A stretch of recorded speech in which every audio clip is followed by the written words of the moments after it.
did during that time, because it was very important to keep people motivated, is I encouraged as many staff as I can to take on training using one of those Coursera, those type of programs. And I told them any program that they did, I would get the company to pay for the certificate. After COVID, I don't want to say all, but 80% of the women managers had done an associate degree in operational management. No, I don't want you to glance over that. Here. What you said? What you said it there? About 80% of the women. No, no. So while COVID was happening, yes, you had the sense yes, to say to your board that you want your persons, your staff, to educate themselves in the downtime, and you said 80% of those women managers yes, completed. yes. Master Coach Apostle Courtney McLean and Business Coach Zidane Sinister are powered up to share their expertise on the business end. Welcome to another episode of the Business End Show, and I'm your host, Zidane Sinister.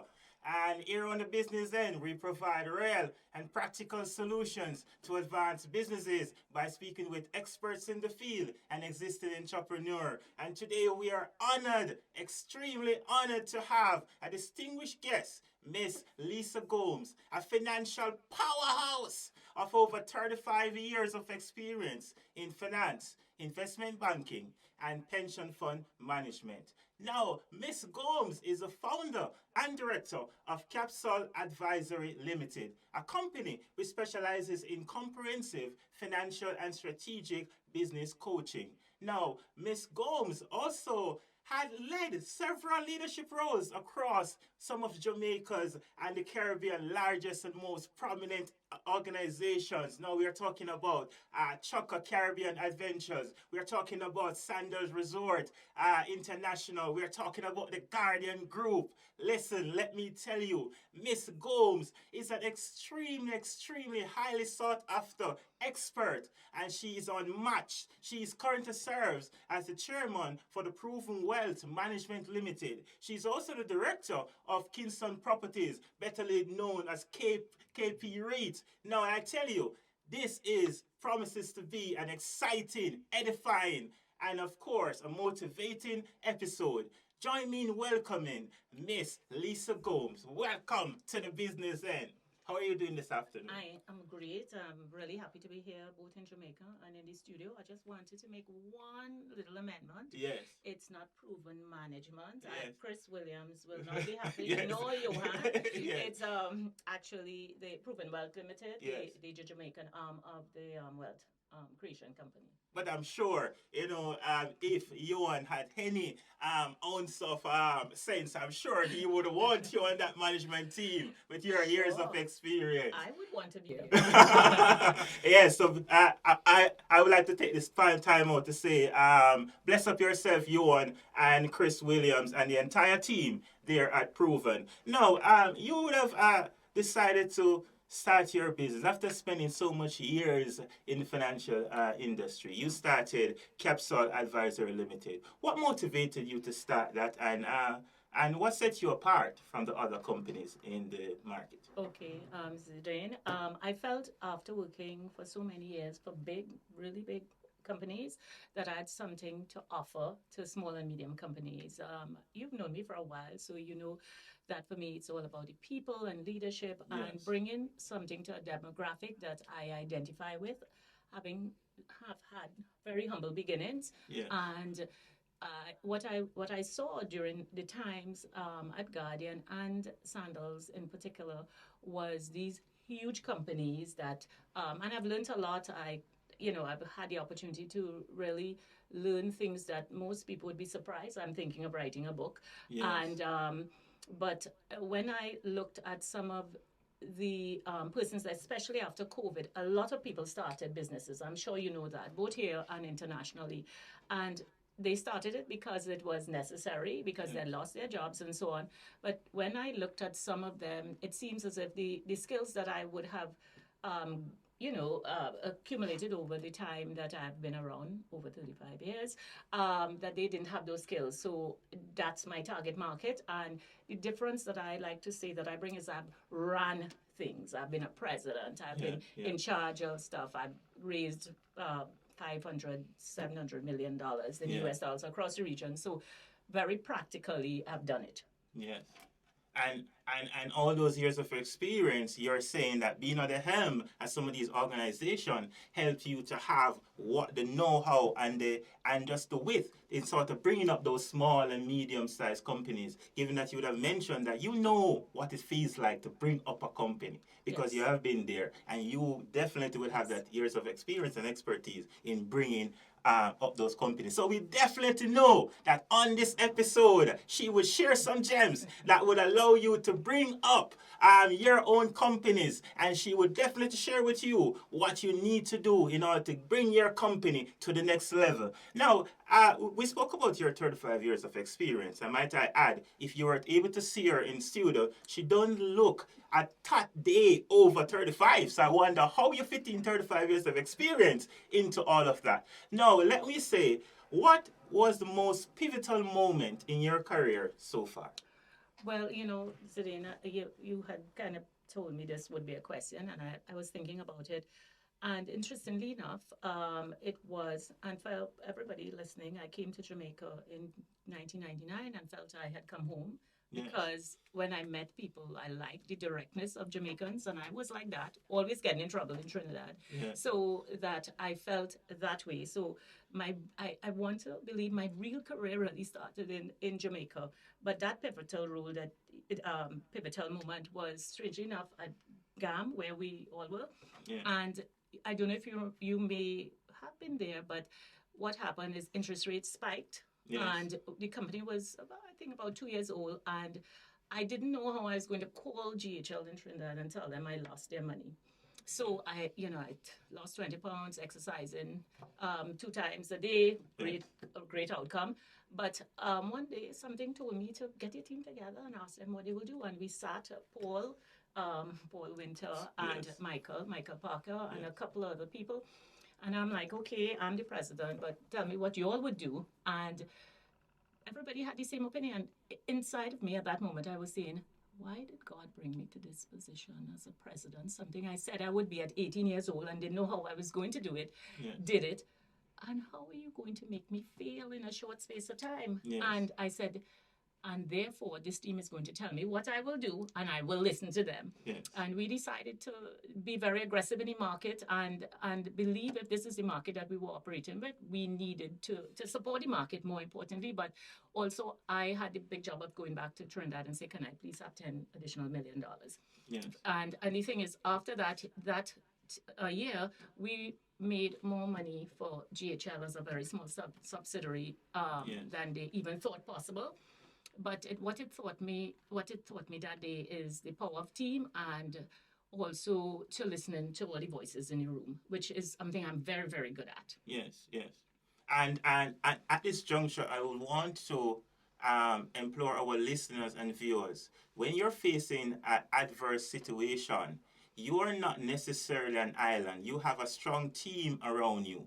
Rely on your team expertise, and then together you guys can come up with the suggestions and the solutions to whatever problem that you're facing. You are not always supposed to be the loudest voice in the room. Sometimes it pays as the president, as the managing director of your company, as the chairman of that board, in order for you to listen to other person's opinion. And then you guys can brainstorm, if you wish, and come up with the strategies that would move your company forward. Now, on that note of Guardian Group, I must say that Guardian Group was one of the best times in my career, I would say.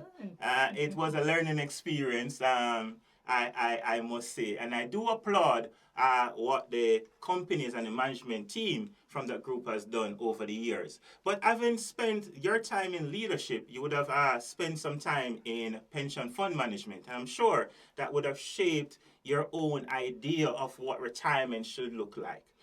What sort of a lesson or what sort of a guideline you would say spending that time in Guardian dealing with pension fund management has shaped your view in terms of retirement planning? Yeah, well, that's a little story. I'll tell you, when I started working at Guardian when I was like 19 years old, Yes. one of the first jobs I had to was actually write up in this big blue book all the investments and all the people who had pensions and so on. There was no computer in those days and Mighty. no investment system.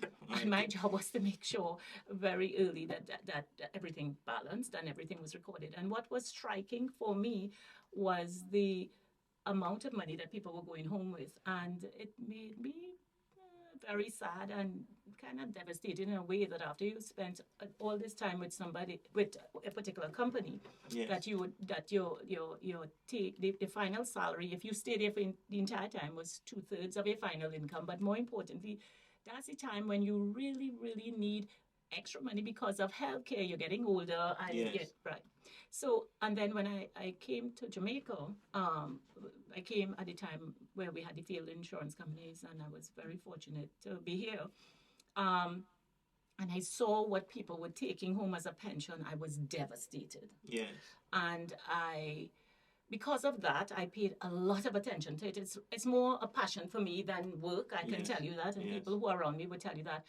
So I tell people that pension investing is not normal fun investing. It is investing to give somebody money 20 and 30 years in the future. And you understand the time value of money. Yes. And it is our job to explain to individuals about the time value of money and the fact that $3,000 today will not be worth that at 40 years. And, Yes. and we that's in the field of investment management and fund management need to communicate those things very clearly to people, that inflation is going to beat that Beat that down to cents. absolutely. Yes. And even when you say for 30 and 40 years, because I can tell you, having gotten to the ripe age of 60, Yes. and my first pension kicked in, it was $400 US.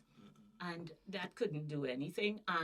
But because I was one of those advocates to individuals and young people to start saving young, I actually ended up with about 3 or 4 pensions. Yes. That I'll probably cash in over the next 10 years. The point is that you are in charge of your financial destiny, and every young person, the ones in the studio, that is very important. Even if the company provides you a plan, you must buy your own plan. And there are a lot of good options in the market. Yeah. I'm not going to say proven alone. There are lots of other companies that do individual retirement Yes, scheme. yes.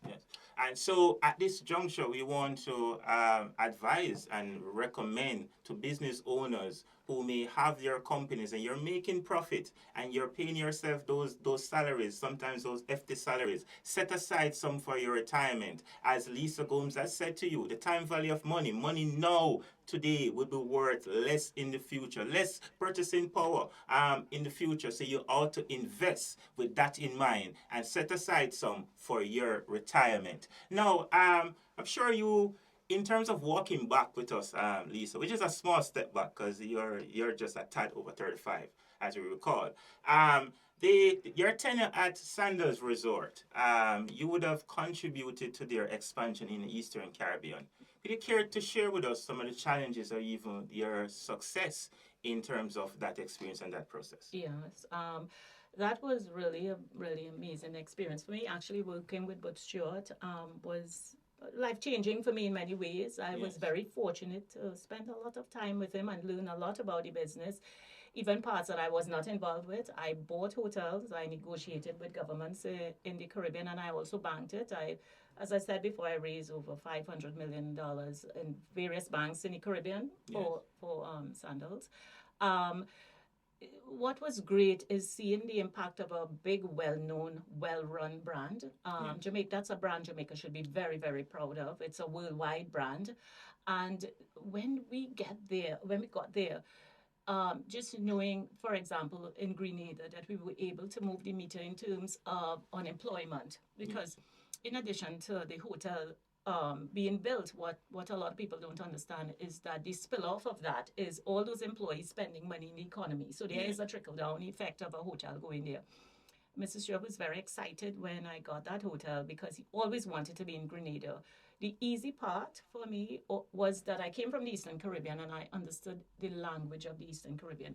we don't go that directly to business. What we will do is talk about how are you, how is the weather, how is everything, and we have a discussion where we kind of getting to know each other, and then we start. And I was always very direct, and it was really a pleasure working with those governments because they all understood the importance of bringing a brand like Sandals or Beaches to the islands.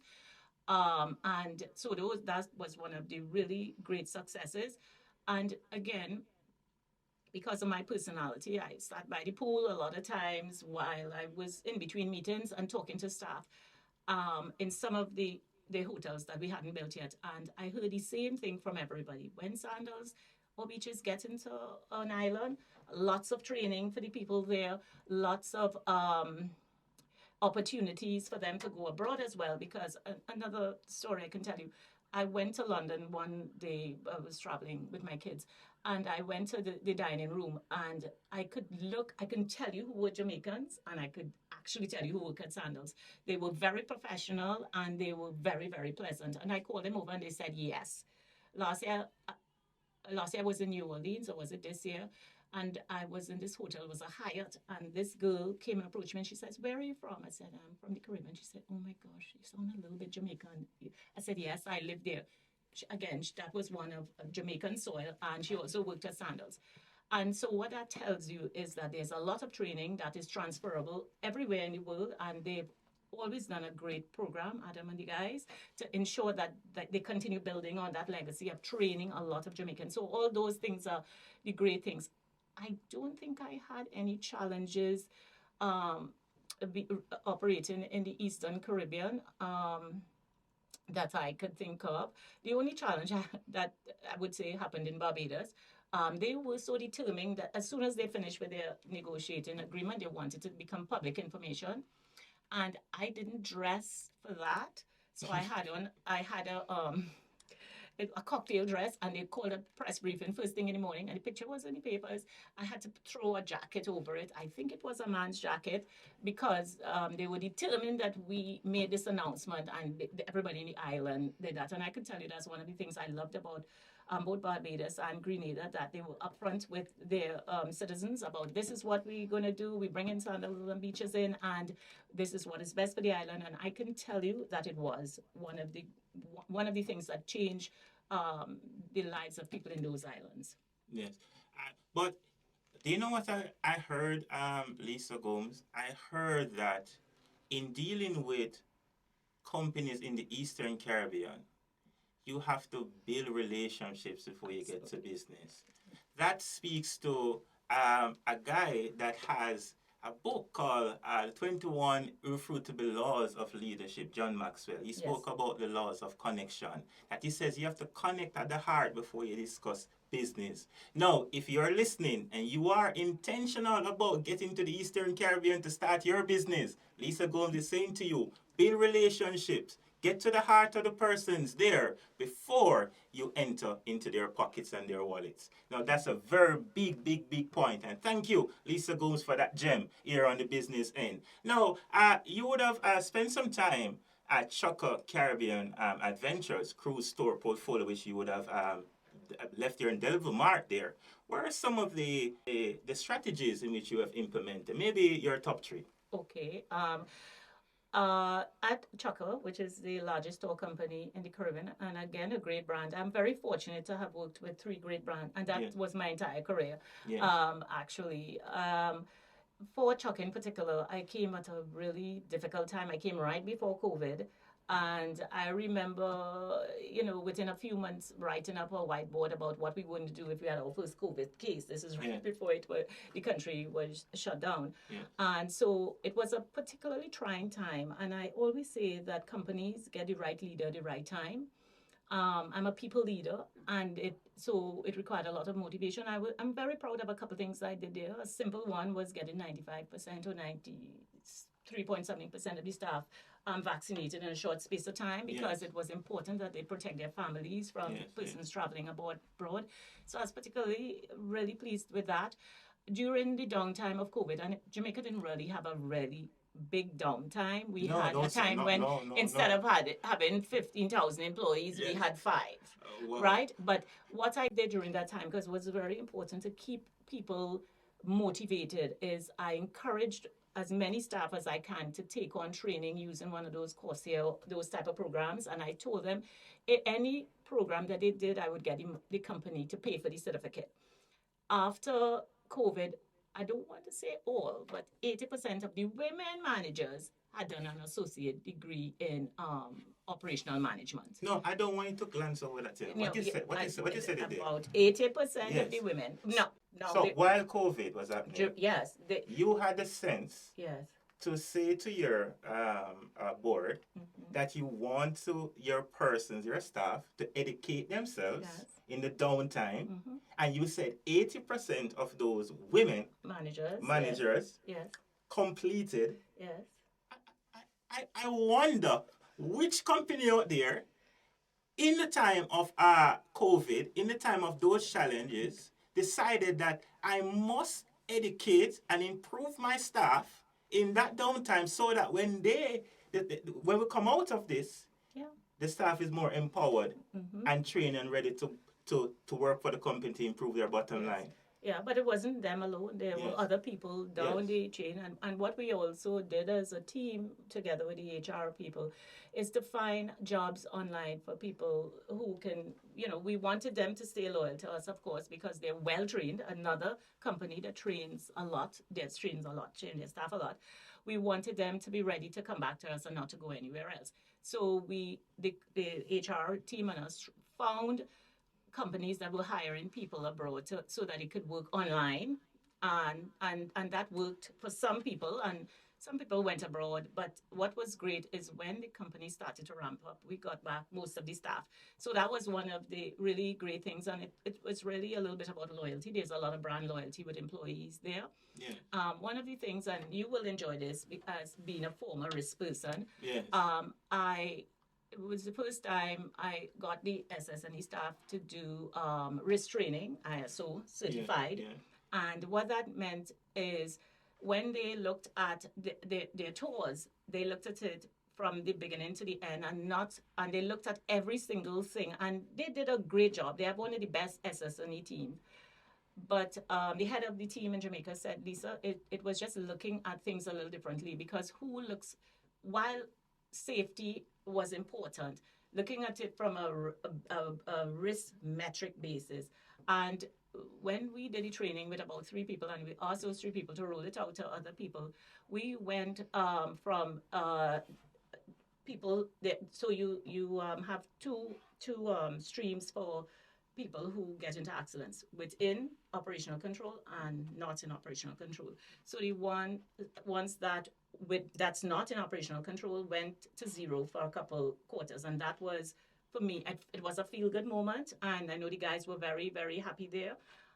So for me, it was about training, building on their training to say a trained team is the best team that you could have. And the final one that I was happy about there was getting the location managers to recognize that expenses doesn't start when somebody walked through the door, but it starts when you get to work and you turn on the light. And this is also part of what has made that company great, the recognition that every mickle make a muckle when it comes to expense saving. So the cost starts running when you turn on the first light to come in, and there's a cost of somebody coming on your property, even if they don't do at all. Yes. And we applaud you. Those initiatives and those vision certainly would have helped boost staff morale, and of course the loyalty among staff, and of course we would have seen it in the bottom line, and that is important going forward. Now, in speaking, I'm sure you would have all your years in investment banking and investment and finance. We all know that real estate, people speak about real estate is the way to go.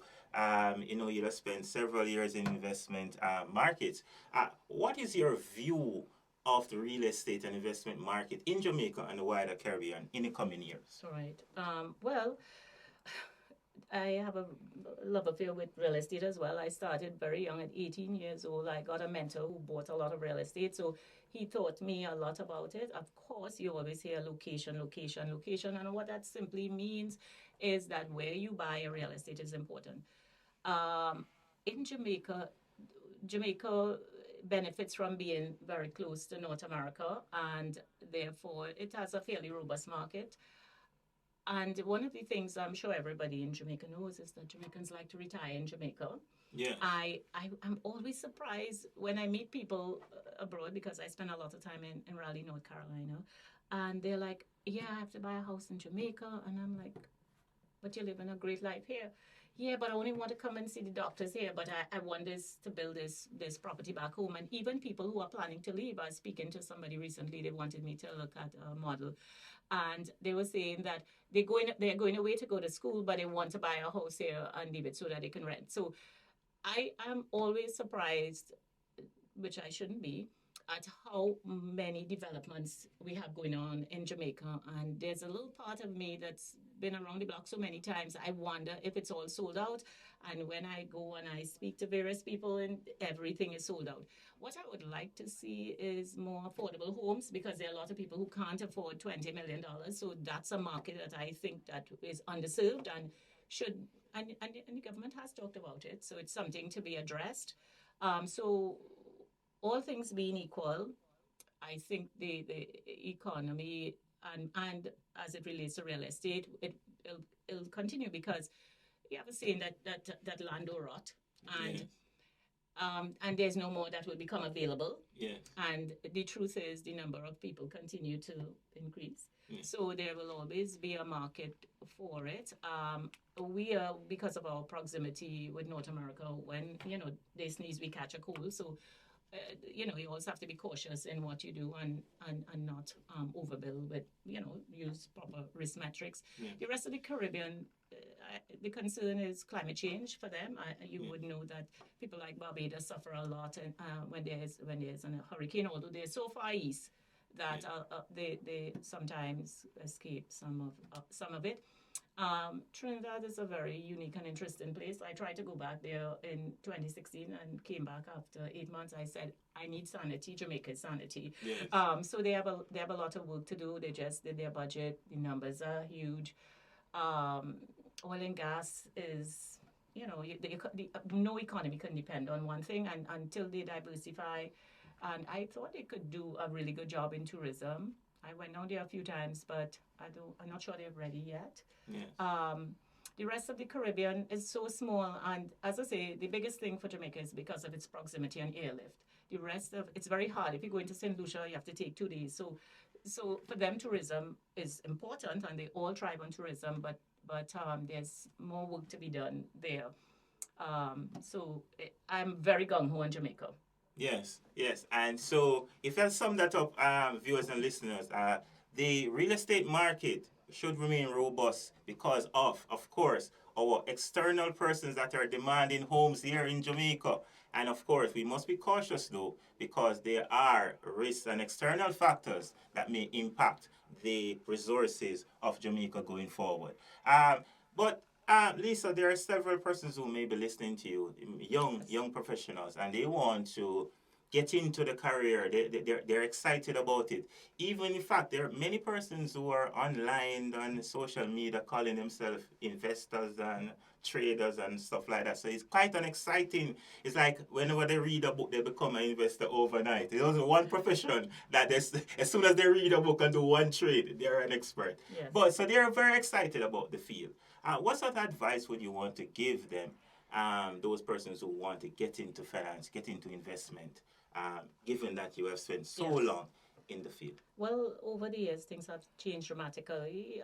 About 5 or 6 years ago, my 2 children, I sat them in a room one Sunday and I said, look, I have all this expertise and you need to have it. So I started to teach them about the fundamentals, or don't put all the eggs in one basket and all those types of things.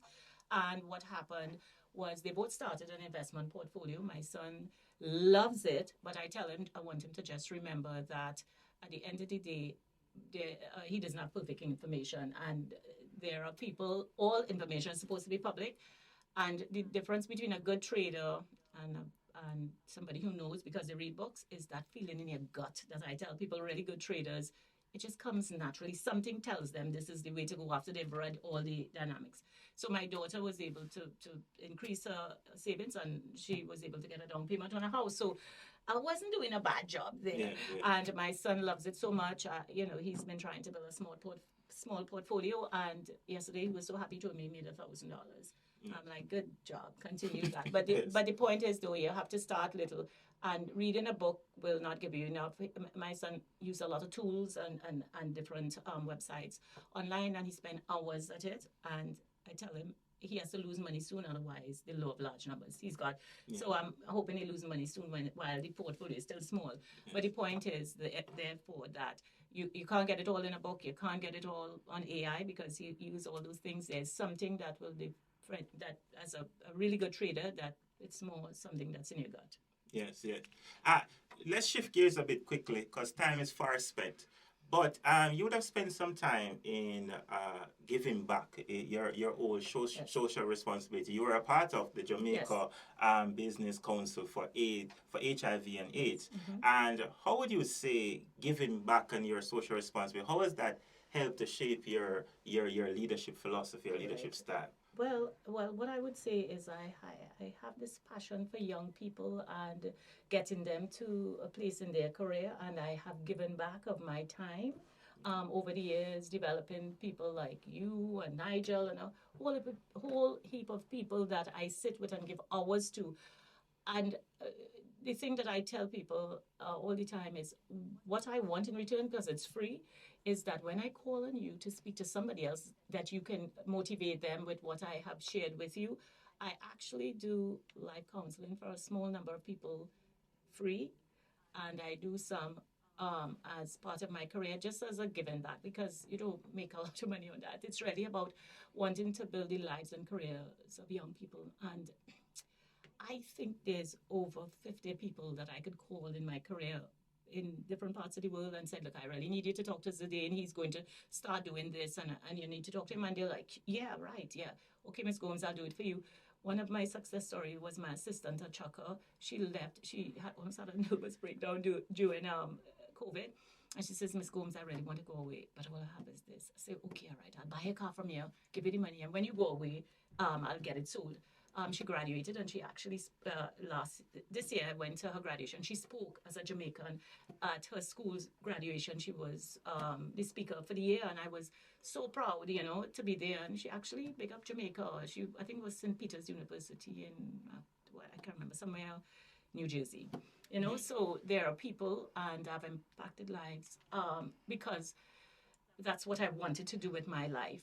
In terms of social responsibility, my daughter told me that, some people get high off of cocaine. I get high out of helping people. So don't think it's a selfless thing. I'm getting something from it. Yes. So that is what that's what I want my life work to be. And it impacts my leadership. I spoke to somebody from Chukka recently, and they say, what I miss about you, you always knew without me. They called me that, they have to check up on them. So during the day, I would just randomly call various people just to say, how are you going in the field? Is there anything I can do to help you? And I thought that was a great part of my job. So I would say I'm leadership through people. There's actually a quote that nothing is done through people. I can't remember who said it, but that's how I conduct my life. Yes. And we applaud you for being a seed for another seed and a fruit for another fruit. What's next for Lisa? Yes. So 2 years ago, a year and a half ago, I left Chukka. My daughter decided she wanted to go to Duke. That's a story. If we had more time, I tell you. She wanted to do science, and I'm like, your mother is a finance person. I see numbers in my head. Your grandmother was the same. I want to become a doctor. I'm like, okay. After 1 year, she was very, very sick. She came home. She got a job at LabCorp. Within 1 year, she got promotions and so on. And then she came and told me she wanted to go to Duke. I said, to do what? Yes. To do an MBA. And now she's doing finance, getting 100 out of 100 in some courses. Like, oh my God, Mommy, so exciting. I said, and that's what I wanted you to do 10 years ago. You wasted your time. And so I went there. So, during the day, I take care of the 2 dogs and cook and clean. And I'm so fortunate that I really don't have to look for work. Somebody, Zidane or somebody that I know calls and say, hey, we have this, we know you'll do a good job. And that's how I fed my my consultancy, by people who know that I know what I'm saying, I know what I'm doing, and give me a call. But usually people go on my LinkedIn profile, send me an email there, or there's a telephone number, they'll send me a text for people who don't have my number personally. But most people, for the last 2 years, it was really about people who called me. Yeah, and so where and how can persons find you? Through, on LinkedIn, and my local number, which most people know. I think a lot of people just know somebody who knows somebody who'll call me. But I'm on LinkedIn, and you can send me a message there, and there's a telephone number there as well, which is 876-909-4824. Yes, and we want to thank you, Miss Gomes. I know we are out of time, but not out of knowledge, not out of wisdom. We want to thank you for coming. A busy schedule to share with us here on the business end. It was indeed my pleasure. It was indeed our viewers and listeners' pleasure as well to be able to sit, learn, and to dissect your journey in the financial sector. Now, before we go, I would want to point out to you that we are having a conference that is called Your Increasing Best on October the 26th. That is Saturday between 11 a.m. and 1 p.m. And you will have yours truly, business coach Zidane Simisto, and the chief economist Jermaine Borrell, where we will equip you with the tools for you to break out of financial burden and walk into financial freedom, increase your wealth. If you have a debt crisis, you should be there. If you want to achieve that dream, you should be there. And you can go on spurropen.com, that is SPURROPEN.com,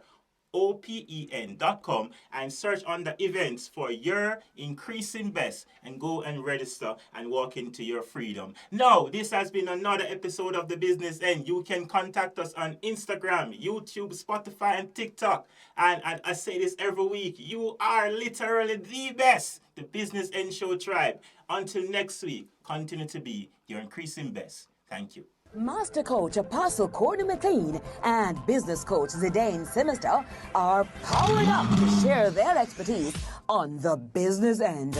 But don't forget to tell a friend or a colleague, and of course have your tools on hand, your notebook and your pen. Classes are in session every Tuesday, 3:30 on Gospel JA for the business end. Master Coach Apostle Courtney McLean and Business Coach Zidane Simisto await you.